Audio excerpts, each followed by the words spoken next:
Yaani mtu kama wewe ni rafiki yangu, ni ndugu yangu, hauna hela na unataka kutoka out, tafadhali nipigie simu mapema. Bwana, mimi sina pesa.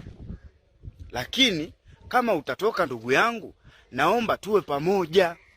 Na kuwa najua kabisa kwamba mimi leo nina mtu ni mzigo kwangu, nikukubalie au nikukatalie. Nikishajua wewe ni mzigo kwangu, nitakuendesha vile ninavyotaka na wewe unatakiwa ukubali. Sasa kuna watu wengine hamtoi taarifa. Unanikuta tu niko zangu mahali napiga zangu bia zangu 2-3 au niko sehemu nakula vizuri, unanikuta ndo unasikia kiongozi vipi? Wewe,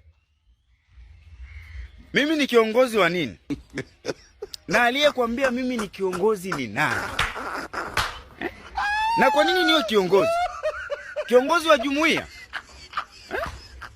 Au kiongozi wa watu wa hali ya chini? Eti niambie kiongozi wa wapi? Wewe umekuja, kama umekuja kivyako hujanipa taarifa, hiyo safari ni ya kwako. Mambo ya kuniita kiongozi mimi sitaki. Kiongozi wa nini? Wewe wauza magimbi? Kiongozi wa watu wa sokoni? Mimi ni kiongozi wa nini? Na kwa nini unipachike uongozi? Uongozi nimeupata wapi? Tena uko serious, niambie kiongozi. Nikwambie nini? Mimi ninaongoza nini, walevi? Kiongozi hiyo kiongozi hiyo which?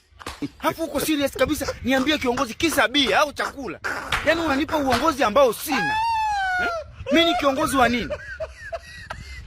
Kiongozi wa katekista? Au kiongozi wa wazazi? Kiongozi wa wapi? Au wewe mwenyewe ndo kiongozi wewe?